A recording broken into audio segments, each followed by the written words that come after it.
when you are posting your requirements for the next development sprint and your developers are working on something in UK or Ukraine time, and it's been sent over to the Philippines to do quality assurance. And then by the time that you're getting into the office, you're reviewing, providing comments, and sending them over. And you suddenly have a workforce that's productive around the clock.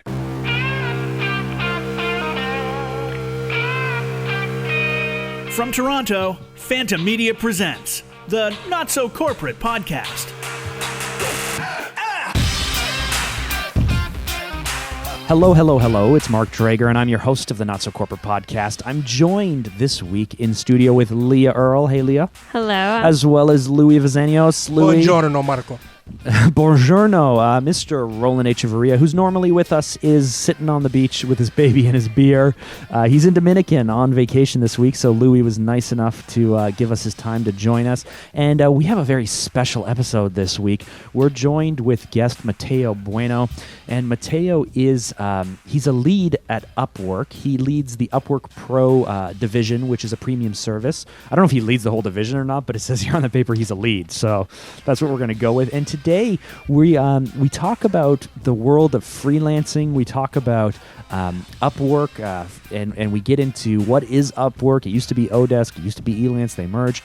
And really what we do is we just try to work through a whole bunch of the misconceptions that we think are out there, a bunch of the myths, because for a lot of us small business owners, the idea of a non-local freelancer seems like a great opportunity to save money.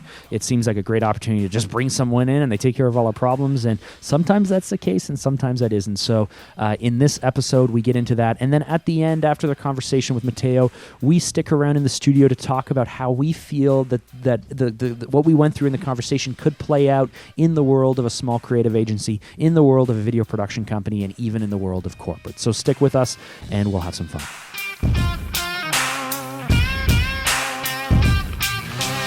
So as I mentioned off the top, today we're talking about freelancing. You know, whenever you're in a creative field, even soaking into larger corporations, the idea of contract workers, the idea of freelancers, the idea of bringing on the right person for the right role for just a really short window of time is becoming like the everyday in business. And so we're super thrilled to be able to be joined with Mateo Bueno, who is from Upwork. Upwork, you may be familiar with that name, or it might be a new name to you. My understanding of it was a merger between Elance and Odesk.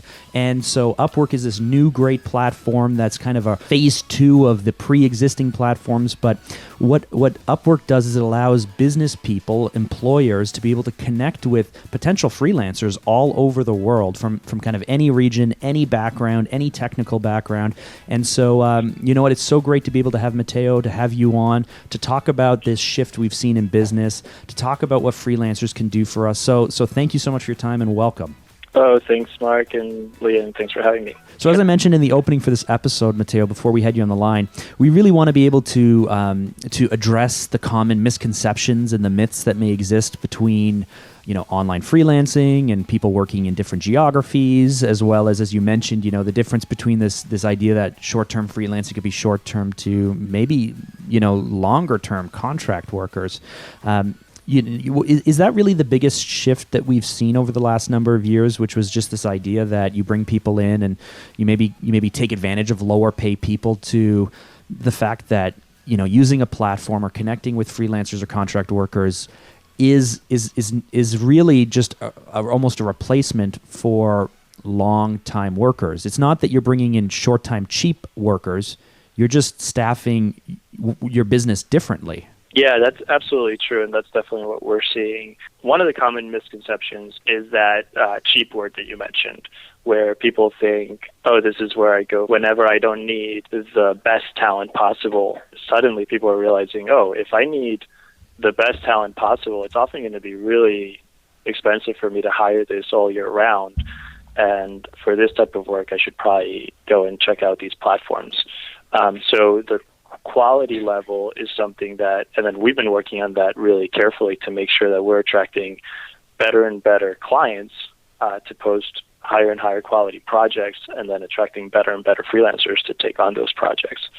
The other misconception is probably geography. People think that, you know, oh, if I'm sending a job to one of these freelance marketplaces, I'm going to be shipping it overseas, and that's not always the case. We have close to 10 million freelancers, but in terms of like where that talent is coming from, the U.S., Canada, and European countries are some of the top countries in our supplier talent list. Awesome. I think a lot of people in creative fields may not consider non-local freelancers or not people within your city because of, I guess they just think, I got to work with people local. I'm a local business. But walk me through real quick, just at the highest level, how does Upwork work?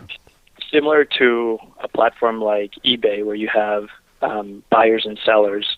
In our case, we have freelancers, about 10 million of them, listing their service.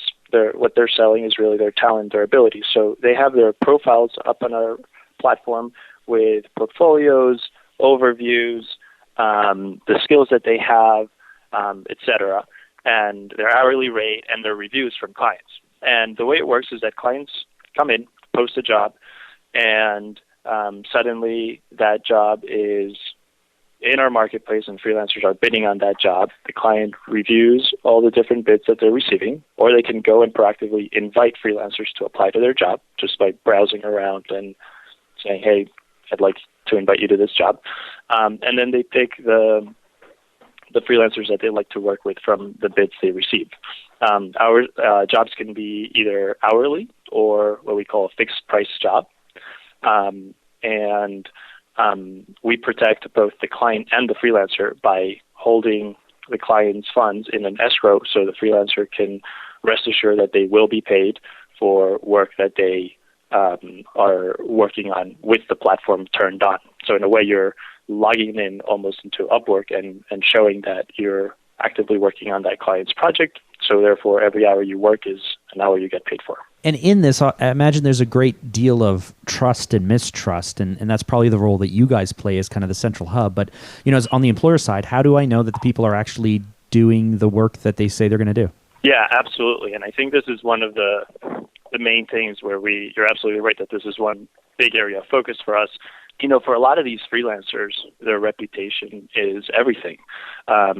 Your 5-star review, the earnings that you have on the platform, the more that this becomes your single source of income, the more that you depend on maintaining that reputation. A client will usually review that, and often you see clients starting off slowly by just saying, hey, could we first do this smaller part of a website, or as we think about our full rebranding, we're going to be doing this small component first, and then we'll scale into these other parts of our marketing collateral, et cetera. And then as you test the waters with a freelancer and you build that trust, then you continue to expand your relationship. And then also the platforms, so in our case, Upwork will cover the freelancers to make sure that they are getting paid, because freelancers also, they also need to trust the client, and this is often, it's completely changing the way people work and the way work gets done. Yeah, and I can't share that. Some things that I find reassuring is the random screenshotting. You know what? I don't know. Was that just an Odesk thing, or does that happen in Upwork still? You know what? I haven't. That happens. It happens on Upwork still, and we get mixed reviews on that in a way. So just to explain to listeners, basically, when you're logging in the platform as a freelancer, if you're starting to work on a project and it's an hourly project, the way we can guarantee that you will get paid is that the platform will randomly take a screenshot of your screen to prove to the client, like, yes, you are not on Facebook or Twitter and you're actually working on this piece of code. To initiate a relationship, some freelancers do appreciate having that screen capture technology, and the clients appreciate that as well because it's the way that they can guarantee that work is being done and work will be paid. And then later on in the relationship, both parties can decide to turn that off and it doesn't become a big deal for them anymore. For sure. I think the best way to think about Upwork is if you think about it as simply a job board, like the traditional job boards, like when you were trying to hire your, whoever, your account manager or your receptionist or any, if you were a dentist and you wanted a hygienist, you would have to go out to some kind of industry job board and post a job opening. And there are people in your community, if with Upwork it's a global community, but there are people in your community who are interested in doing the work, and you are going to go through the process of evaluating them like you would any employee. If you think about it like that you have a team culture you're trying to build, you want someone who is not only capable but fits in with the team culture and is appropriately compensated and is trustworthy and everything else, and you put them through a process of evaluating their portfolio or the work that they do, evaluating their communication skills. Are they being kind of shifty? Are they being trustworthy? Maybe you're going to test them with a small test project. But if you go about hiring someone like any other hire, they just happen to be non-local or work through the system, then you're going to find great long-term employees or staffing options but what's always gotten me is when I have this really small thing and I just want it taken care of and I don't give it the time that it probably deserves. And then I start to run into more like frustrations or challenges, or I'm disappointed with the work. So my biggest piece of advice to anyone considering any type of freelancing is just treat it like any type of staffing option. I mean, that's the best way to go about it. I don't know, Mateo, if you have thoughts on that, but from an outside point of view, I think that's the best way to start. People who tend to build really successful teams through our platform, and we have clients that have 50 to 100 different freelancers that are working for the company across different functions. And the most successful clients are treating their freelancers like members of their team. Now, legally, there are certain things that you can't do in order to not be misclassifying people as contractors versus employees. And the law gets a little bit complicated around those things. So you can't be having a long-term contract where you have you're shipping out a laptop to that employee and giving them business cards, to that freelancer and giving them business cards and treating them like an employee. However, you can be creating a dynamic with your freelancers where you are really making them feel like a critical part of your team and your projects and your efforts. And I think that those clients are the ones that are the most successful building those teams. And then the other thing that I thought was interesting when you were mentioning the job board analogy, I heard somebody talk about us as almost like a dating site where you actually have feedback on what happens after the people meet up and go on a date. And we're capturing, the data on what happens after the date. So after you're finishing a contract, we know if the client had a successful experience, if they had their deliverables delivered on time. I thought it was kind of funny, like what would the dating apps look like if people were providing feedback on each other post date? But in a way, that's kind of like the world that we're operating in now. Can I ask what the official, position is on the rating platform? So obviously, anyone who's spent any kind of time there understands that on the freelancer side, the rating value is super, super important.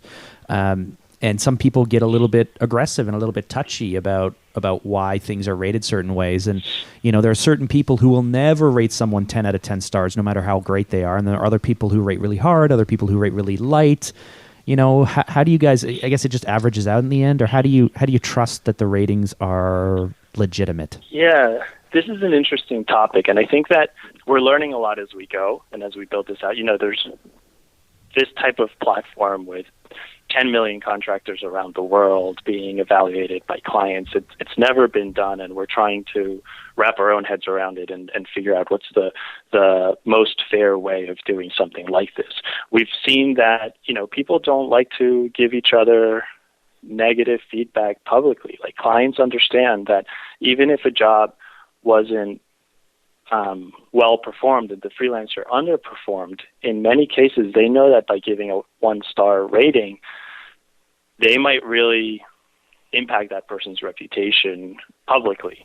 But maybe privately, they're able to provide us with better feedback to know how exactly is that person performing. Because what we want to understand is when we are providing an ultimate number rating and ranking these freelancers and recommending them to clients, we want to make sure that we're continuing to recommend some of the best talent, and that we can identify the freelancers that are underperforming or not showing up, and gradually remove those freelancers from the platform. So I think it's a really interesting topic, and it's something that we're constantly thinking about. At the same time, we're constantly thinking about client rating. And should clients have their rating as well? And freelancers should be empowered to be able to review clients, and you should be able to know, like, is this client one that is constantly hiring after they're posting a job, or are they just fishing for ideas? Are they good at paying in time, or not increasing the scope of their work and having constant scope creep? So those are things that we're constantly trying to improve, both for clients and for freelancers. So Mateo, how do you do that? How do you? Now, I've never used your service, and to be quite honest, I always feel that your business and the competitors in your space have had a stigma of being kind of bottom feeders, allowing for people to find the cheapest possible solution. Now, how do you attract me? How do you attract the freelancer who has a high value of themselves, who believes that they have strong work ethic and strong work behind them? How do you attract them? Because to be quite honest, for me the initial attraction is not there. So how do you entice me to come and work with you guys and work with your clients? Yeah, I think it's a long-term transformation for our society. I think, initially you might have said that people going to dating apps were people who were desperate and just willing to try anything, and now it's become the norm.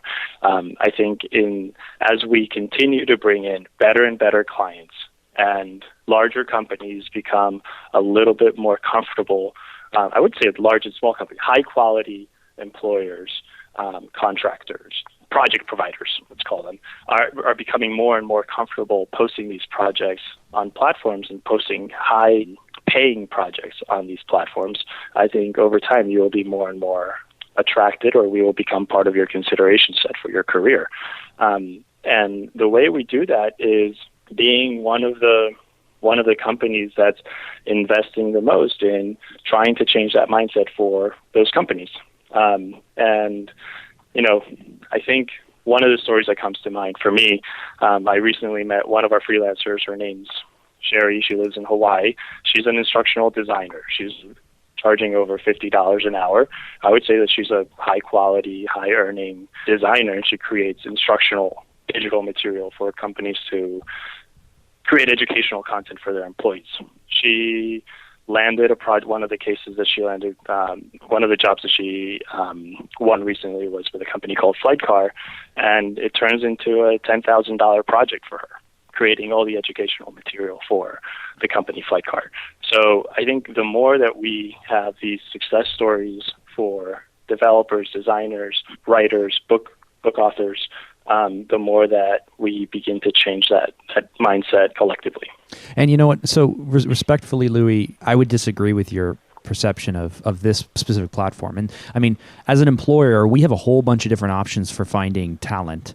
And there are certain ones that I believe in that could serve a need, and there are others that I won't. For example, if you look at the job bidding or whatever you would call them, the job bidding platforms, the open source platforms where you would, what's that called, where you crowdsource ideas, where you would say, listen, I have this little bit of money, I have this $2,000. Hey, 100 people. Why not do all the work without guarantee of pay? Why don't you do the work and then I'll decide who I want to gift this $2,000 to? I think that's bullshit. I think that's ruining our industry. I think that is a bottom feeder. But the idea of this platform, a platform where you connect with people who are looking to work for work, right? It's pay for work. It's not, hey, I'm going to dangle this carrot in front of you, show us what you got, and then maybe we'll gift it to you. I am employing people. I'm bringing people on. So you can argue that there's a whole bunch of shysters in the system. Maybe. I haven't come across them. You can argue there's a whole bunch of terrible workers in the system. Maybe. I don't know. But I just don't agree with your assessment. And that's why I believe, that's why we want to bring them on, because we only want to bring people on we can believe in. I respect that other people might have your point of view. I just don't agree with it. We've intentionally stayed away from the model of let me post this logo project and let me crowdsource all the ideas that you guys have and see which one I like, and then I'm only going to pay one of you, or like all the ideas and use them and not pay, and then people are providing their creative talent for free. We don't believe in it, and we think that people should get paid for ideas and for work. So we've successfully stayed away from that. Right, and you know what, and that's great that you guys are mindful of that and aware of that. I just want to kind of address what Mark was talking about, and I respect your position, Mark. I just feel that you had mentioned something about a job board, and I don't feel that, like, when you go up to a job board and choose a job, you know there's a certain interactiveness when you go and see the job, and there's a collaboration that I just feel isn't really addressed in this model. Like one of the great things about coming into work every day is working with a team and being a part of a culture. And I'm just trying to understand how a service like yours addresses that. But hold on, sorry, Mateo, before you jump in here, one of my friends outsources through this system a lot. He's a big believer in it. I never was.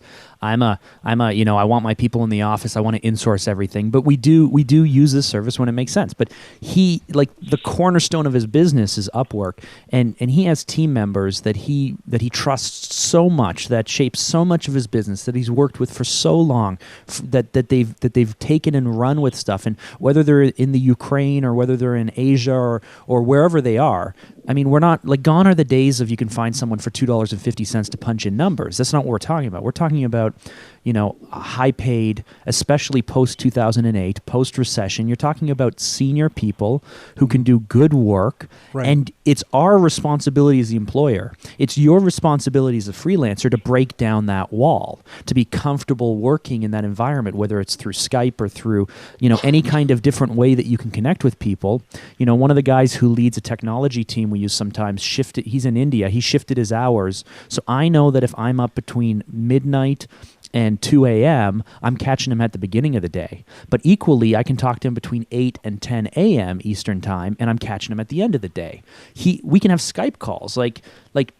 Does he work in our team? No. Have you ever met him? No. But I know that I can trust him, and I know that his team can help build the technology I need. That, to me, is so much more valuable than just, whatever, just bullshitting people along and trying to steal free work off them. Yeah, totally. And it's interesting. And then what you're mentioning right now is something that we see a lot for development, like companies posting development and coding programming jobs, where they do like the fact that they're becoming productive 24/7 when you are posting your requirements for the next development sprint, and your developers are working on something in UK or Ukraine time. And the next day you come into the office in the morning and it's been sent over to your work. The work that they performed was sent over to the Philippines to do quality assurance. And then by the time that you're getting into the office, you're reviewing, providing comments, and sending them over. And you suddenly have like a workforce that's productive around the clock. But I think the point that you were bringing up also on like not having walking into your office and having that face-to-face with other folks, I think it's a huge point, and it's something that our freelancers constantly are telling us, freelancing is great for so many different reasons. If I had to complain about one thing, this is like the one that becomes really, really hard because it's isolating work and I'm in my home office and you have to like figure out ways to be a more social human being and force yourself out of the office. So I think as co-working spaces are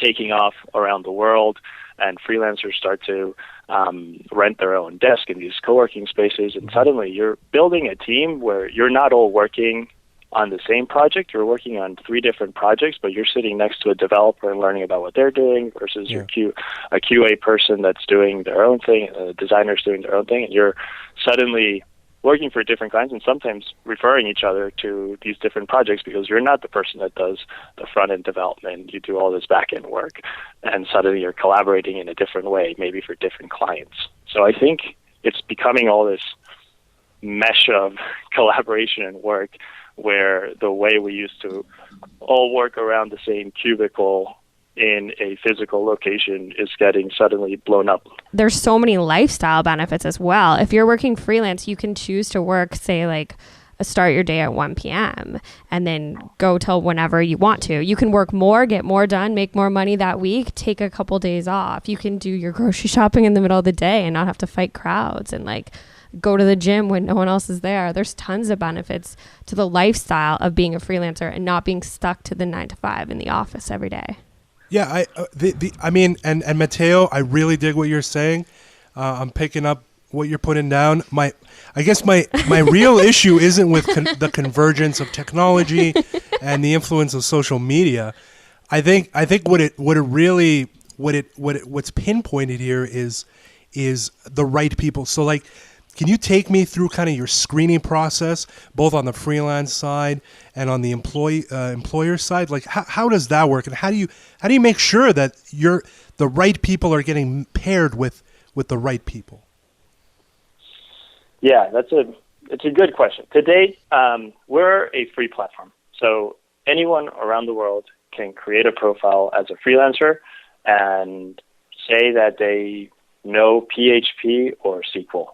And the first thing that's going to happen is that if you don't know PHP and SQL, you will probably not be getting a job because you're not posting that experience, you're not validating that with skill tests, or you're not showing past work. But if you do know it and you can show past work and you can apply to a job and say, have a Skype conversation with that client and say, here's how I would approach your database management problem, then and you can speak intelligently about that, then you have a shot at starting to win that job. But we take no role in deciding who's in and who's out. We rather provide the platform and some of the tools for freelancers to prove their domain expertise, and then for clients to then connect with those freelancers and evaluate that. The same thing on the client side. We have decided to not take a role in saying, hey, you can post a job, you can't post a job. We let people post jobs, but we do we show, for example, a client's hire rate. Is this a client that has a 20% hire rate that they're posting and wasting people's time when you're taking your time to apply to that job? So we show those metrics so freelancers can decide, this client, their average hire rate is $27 an hour, and I'm a $55 an hour freelancer. So maybe this is not going to be the type of client I want to work for.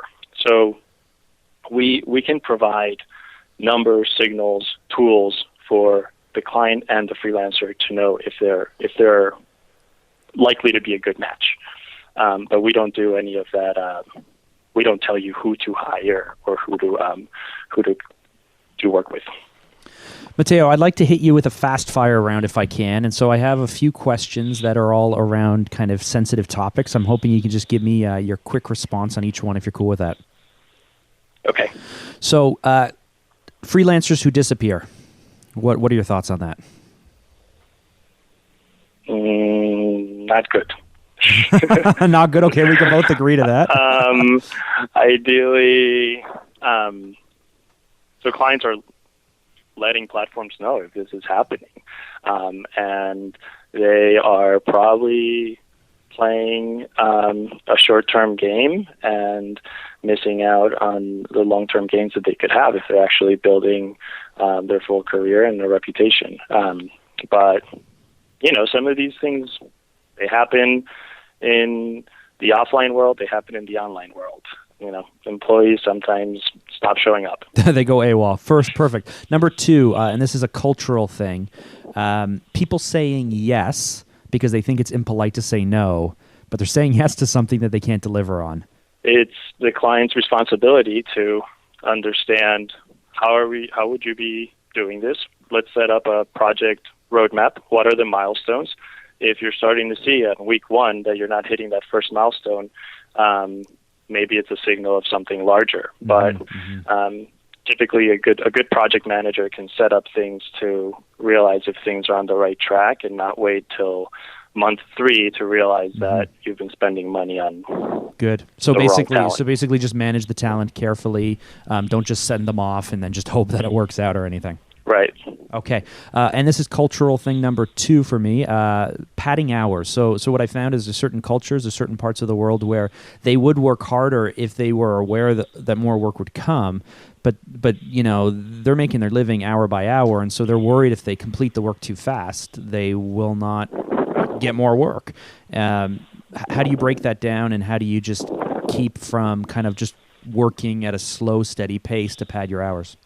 Yeah, that's a good one, and you're putting me in a tough spot. But I think I think that's one of the reasons why we have screen capture systems to show, okay, are you making progress between this stage of the project and this other stage, or are you stuck on the same part for the whole day?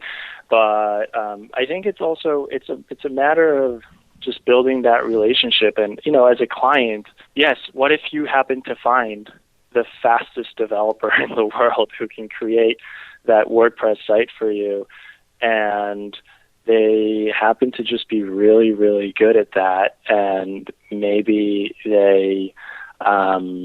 you were willing to pay $5,000 for that project, and a developer can do it at an hourly rate where it just took them $1,000 of your time. If they choose to do that, is it okay for you as a client and it's still under project? I think you're still getting the value that you wanted. Now, I don't think that developers should do that, and ideally, you should be able to charge a higher hourly rate if you're an extremely efficient freelancer.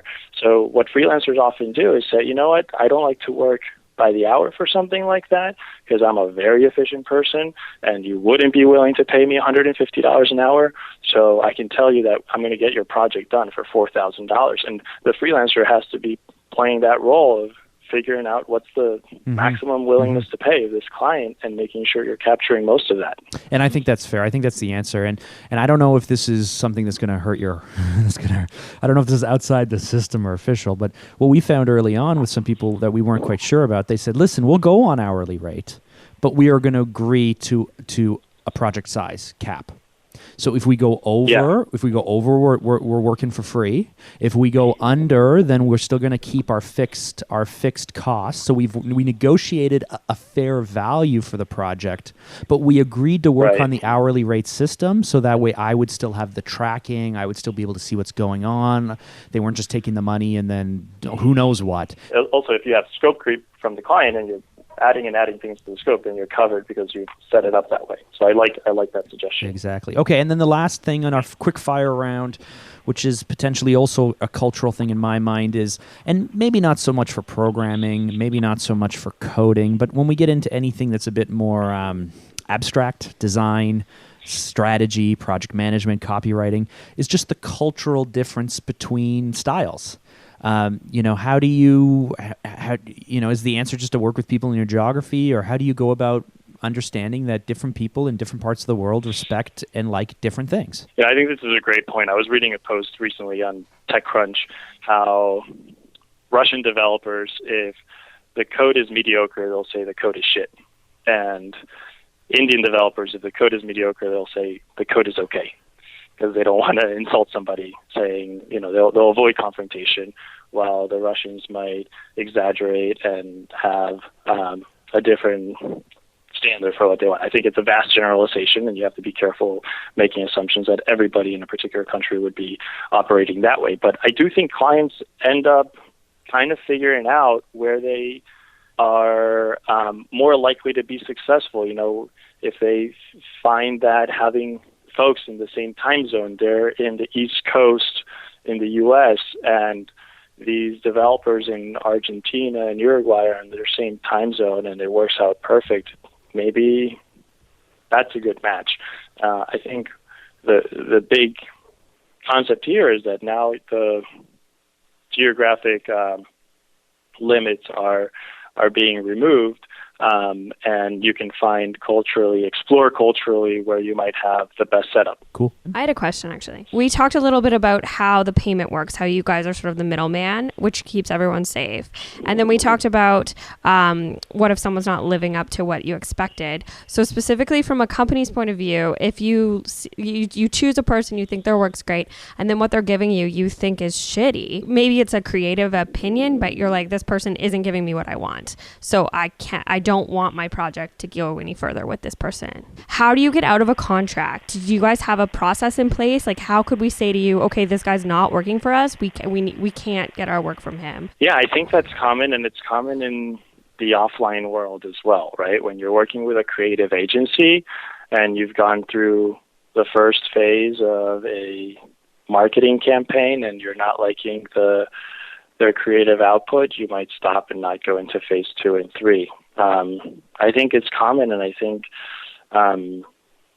clients just need to give things a shot to see if they're finding the type of creative work. Often it goes back to what I was saying earlier, where you'll try to have some early projects that are smaller projects first before you go big. Right now, where I'm doing a project on all the stories behind the platform. And that's how I discovered the story about Sherry in Hawaii that I shared with earlier. And I have a video production company that we hired through the platform to be producing these stories with me. And I had to do one before I went ahead and did 10. So I think it's common for you to have to give things a shot and see if the creative output from that particular freelancer is meeting your expectations before you try to go bigger. And Mateo, you've been really swell here, taking this all on the chin for us. But I can't stress enough for all of you guys and for anyone who employs people and is an employer or someone responsible for hiring, this platform is just like any other hiring process. You would never hand someone the keys to your restaurant and say like, "Oh, you're a chef? Oh, good, you're a chef. Okay, great. Here's the keys to the restaurant. I'll be back next week." You would never do that. I mean, you wouldn't say like, "Are you the right type of cook?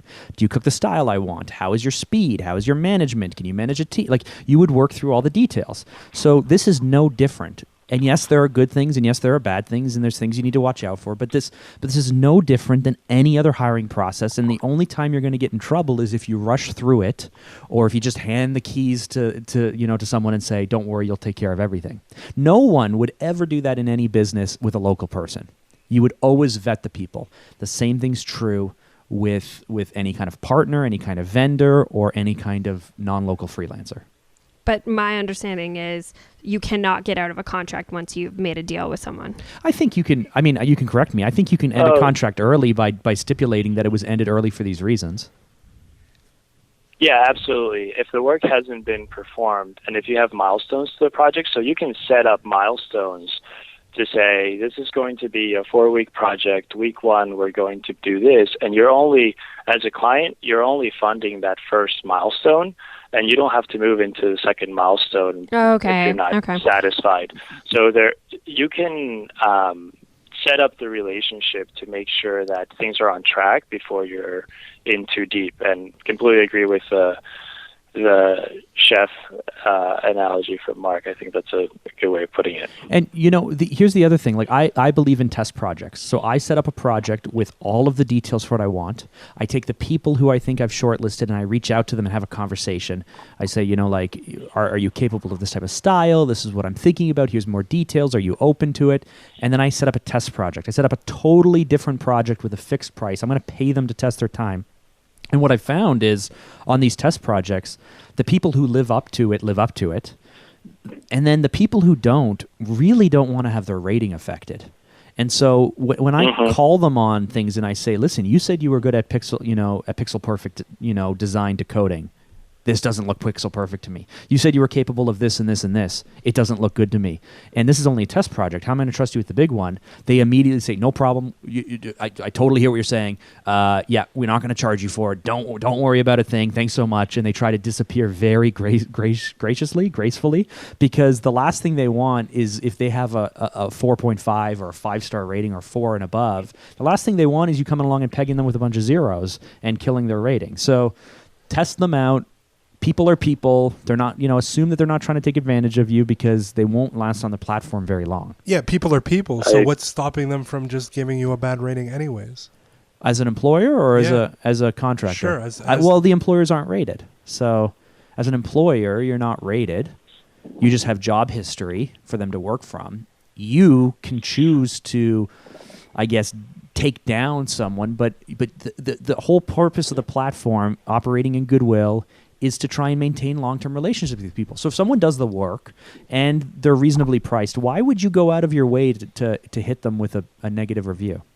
That makes no sense to me. I mean, I imagine that the freelancer will be able to go back to Upwork and say, guys, this is what happened, and they could probably somehow fix this negative review that's not true. But why would anyone do that? I don't know. Mateo? It's not what we see in the majority of the cases, right? I think it's a real exception to the norm. Unfortunately, in some of these platforms, you do tend to attract some clients that are very price sensitive, and in some extreme cases, there are some bad people out there who will try to take advantage of the freelancer.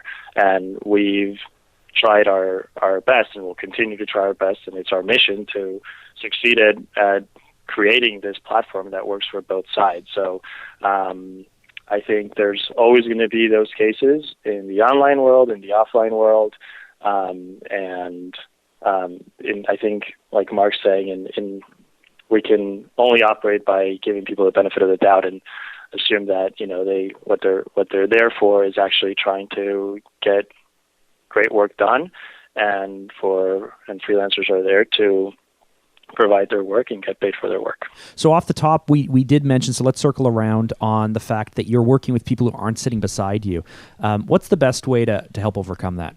Yeah, I think honestly right now we're seeing so many different types of tools that are allowing people to do things in a much more effective way if they are not working side by side. So you have things like InVision, allowing you to have real-time comments on design mock-ups. I think they're a company doing amazing stuff and allowing people to do that. Or Slack, that's allowing you to organize your dev teams in a new way and have real-time chatting about on code reviews, or posting your code on GitHub. And I think the more and more that we have these repositories and communication platforms, the more that we're going to realize that being physically next to each other, it's not a necessity for the company. Right now I'm taking this call from the East Coast. Upwork is headquartered in San Francisco, in Mountain View, and I've just spent the last 2 weeks here working with my team remotely, and part of the team in other parts of the world right now. So I think we try to eat our own dog food. We have work from home Wednesdays just to make sure that we are constantly in touch with what it's like to be working remotely, and we really believe in this as being the future of work.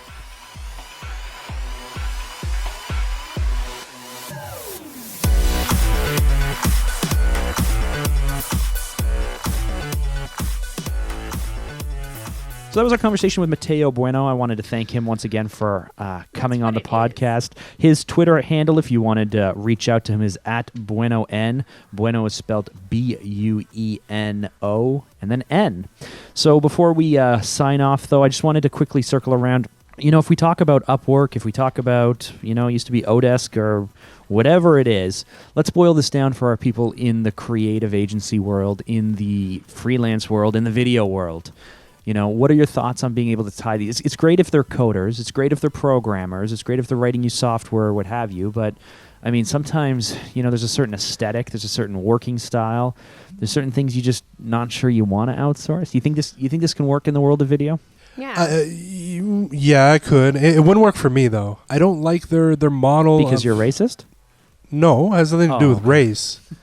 It's merely an issue of... Sorry, that's not a good joke, is it? No. That was weak sauce. It didn't even seem like a joke. It seemed like it was genuine. Sorry. That barbecue needed more molasses. This is your intervention, Louis. We've brought you in here Yes, to talk Louis. about your racism and how it's affecting the workplace. And my alcoholism, or just the racism? No, we don't care about that. No, it's the reverse racism, which is a problem. Okay. You're too inclusive? Yes. You're too open and inclusive. Okay, let's just... As the producer is telling us to move on, she's giving us this the is all hand being signal. cut. No, it's not. There's nothing cut-worthy here.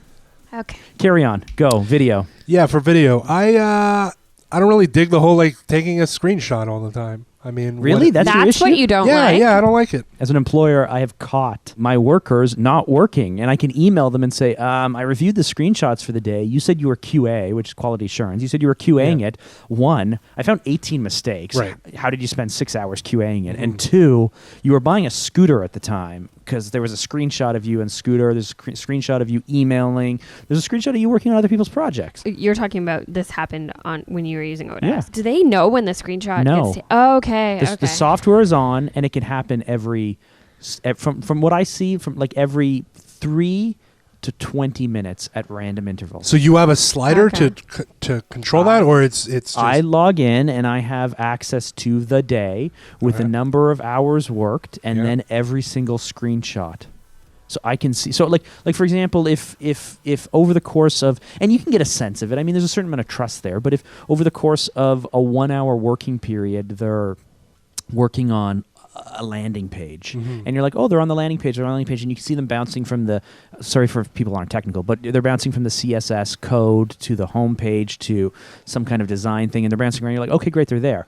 But if they're working on a total website and they're doing something that should take 5, or if they say they take 8 hours on it, and they're on one page for 6 hours, and then they're on every other page over the course of 2 hours, you're like, what's going on here? I'm skeptical. I don't trust people. Yeah, so I look at those things. But are you gonna get one of those for all of us? I already did. What makes you think it's not already there? It's already there on the platform. No, but I just do that. That's what your emails are every morning. You're just reviewing. No, but hold on. So here's the thing. I'm not trustworthy. So I wanted to get to the place where I can have a conversation with this person I wanted to work with long term, and I wanted to use it and say, listen, I think that your people are taking advantages in these areas. And they come back and they say, well, we need to make some money. And I'm like, okay, next time let's negotiate. Let's go off the hourly. Let's negotiate what we think to be a fair rate is. And you deliver the work and I'll pay you. I don't care if you're bouncing around then. I don't care if you're taking the number of hours. But I use it as a negotiating tool. Right. I don't use it to can the person. Right. Because at the end of the day, let's think about it. If you're a freelancer working based off of, $20 an hour, $12 an hour, $8 an hour, $35 an hour. If you're a freelancer, you only have so many hours in the day. The best way to make money is to stack your projects, right? So it's to be able to shuffle through things quickly. Absolutely. And, I can understand their point of view. They got to make a living. They got stuff to do. They're on the other end of the world. They have no allegiance or trust to me. I'm just some guy who could be a shyster, who could be taking advantage of them. So I look at the screenshots. I love them and trust them up to a point where I can work with the person regularly. And then at the end of the day, it's just fair for fair, right? It's just like it's pay for work, deliver the work. Sure. I value the work at X number of dollars. Do it. I don't care how fast it takes or how long it takes. Just do it. And you've always been able to find high caliber people? Like video people?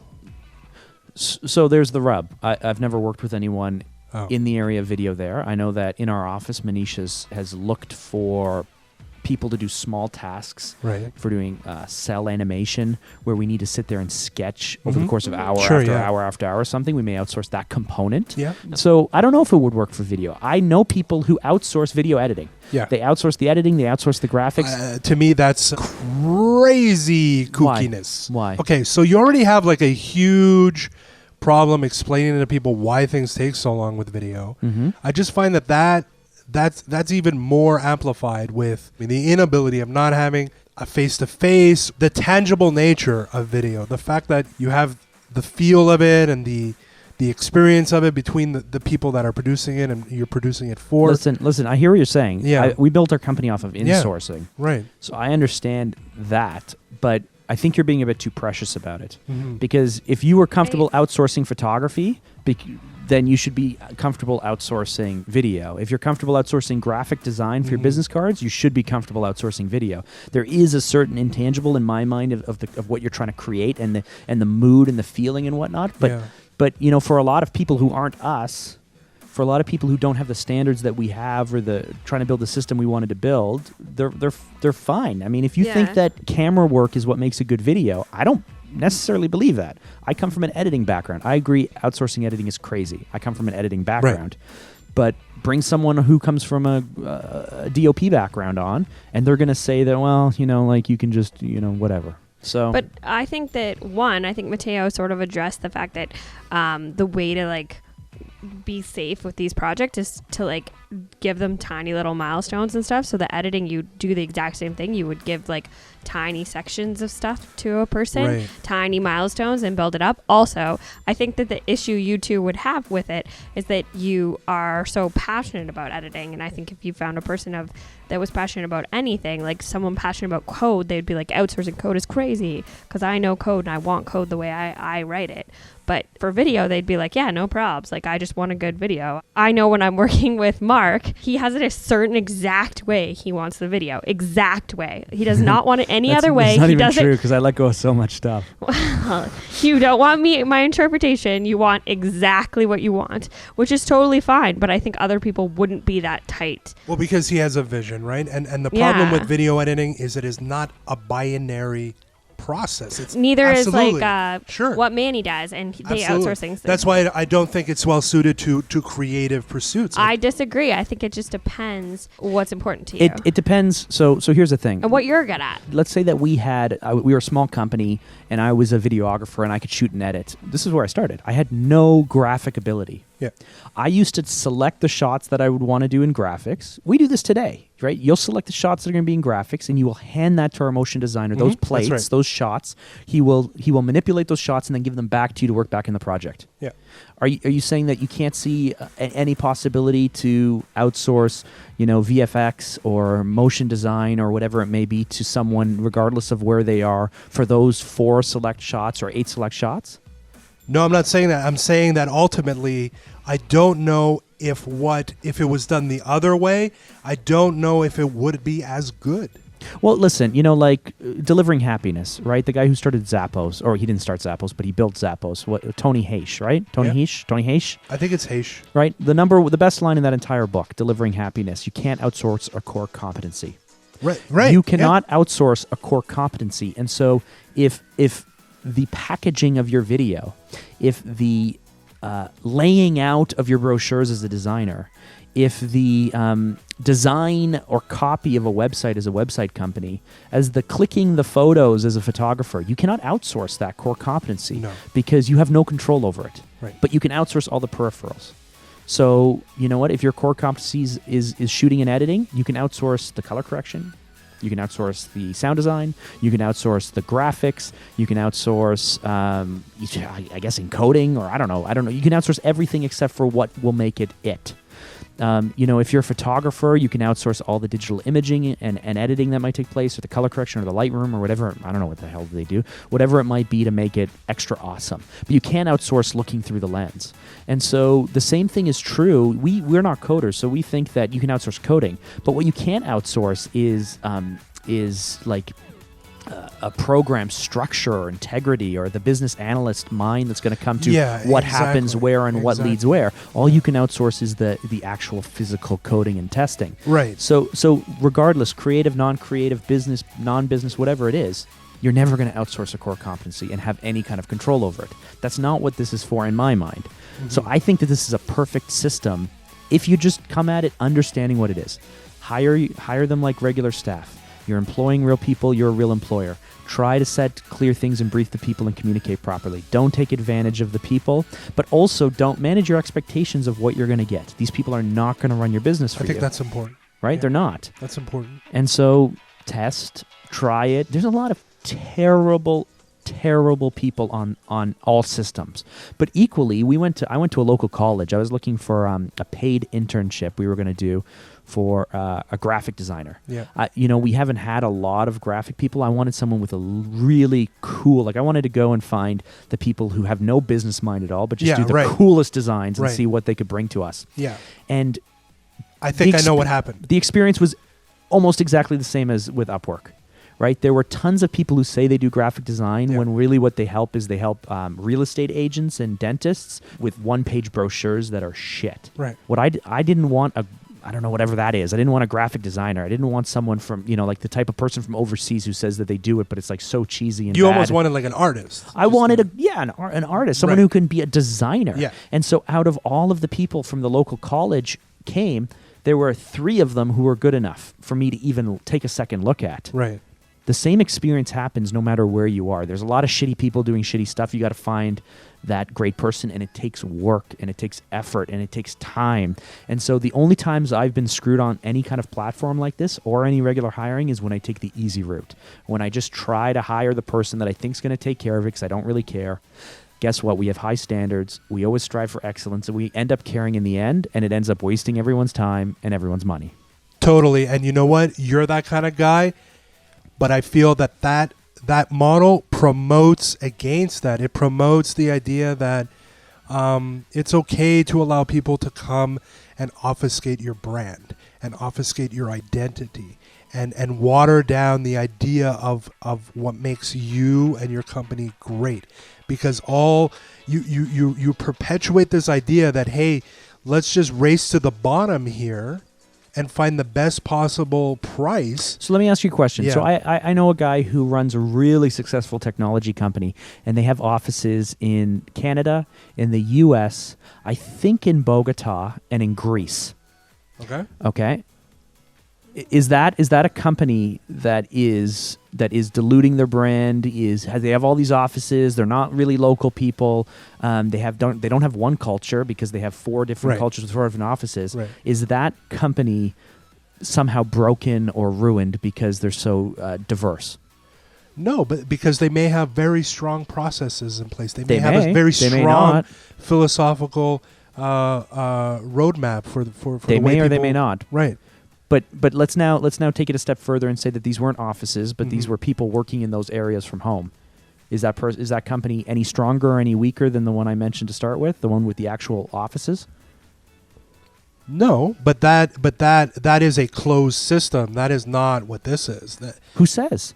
This system just helps you get the freelancer you're going to try and work with all the time. Well, if you find someone good, you're not going to try and dump them away. You're going to try and keep them, just like a full-time employee. So yes, he's kind of talked about the legalese of you're not going to send them something, you're not going to have them, they're on the system, blah, blah, blah. But that's just kind of skirting around the fact that if you have someone good and they have 40 free hours or 50 free hours and you have the work, you want to give them 40 or 50 free hours and you want to keep them year over year over year. But why would they be there? Why would somebody really good be on this website? They have no opportunity to connect with someone like us. Why would someone from the Philippines or Malaysia or Eastern Europe or Asia or Africa or Atlanta in the U.S., why would someone in Atlanta somehow figure out that us in Toronto need something? Why would someone in San Francisco or in South America or Alaska or anywhere in the world how would they know about the opportunity if they weren't for a system like this? So a global limitation, but there's other limitations as well. They don't have legs, so like getting to and from a workplace is like really shitty for them, and working from home is awesome.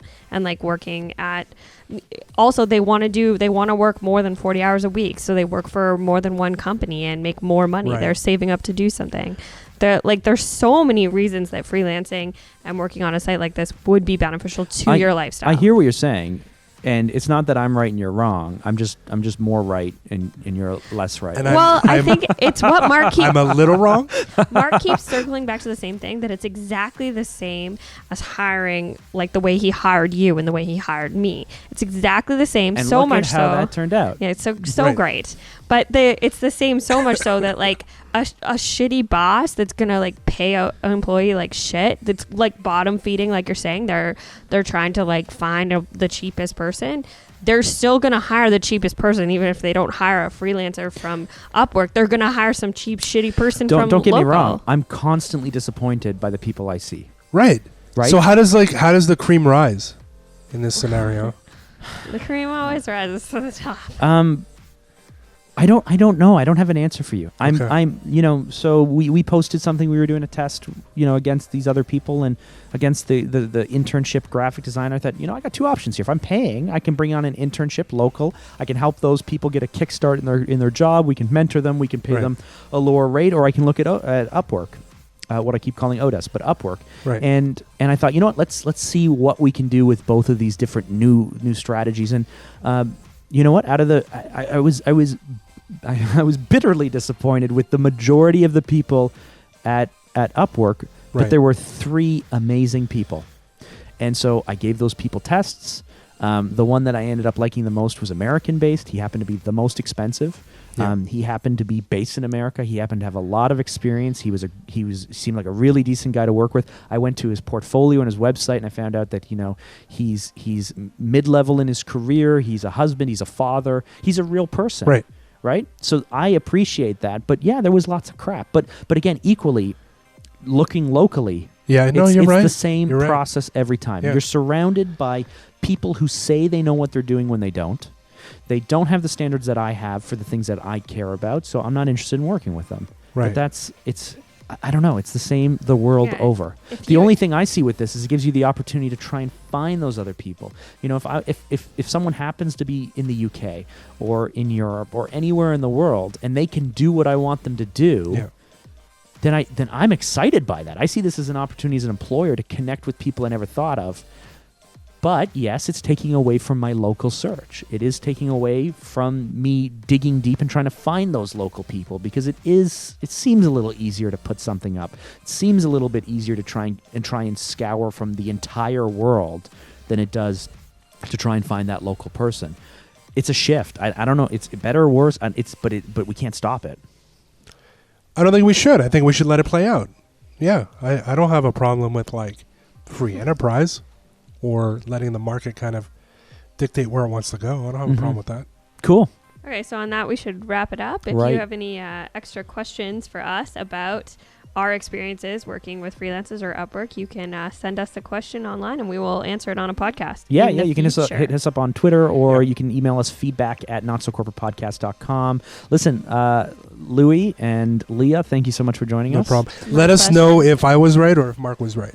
You can let us know, and it will not affect anyone's performance reviews. We won't. Why don't you rate Don't us? vote for me then. Why don't you rate us and let us know? No, I'm joking. Why don't you rate us and let us know? And of course, as always, I want to thank Mateo for joining us from Upwork. It's always fantastic that we're able to bring these people on and connect with them.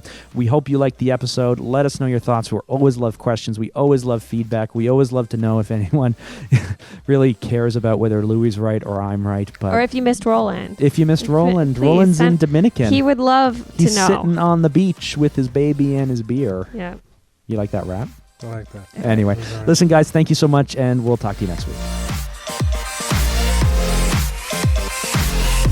Shake it, shake it, shake it, shake it, shake it, shake it. Sitting on the beach with his baby and his beer.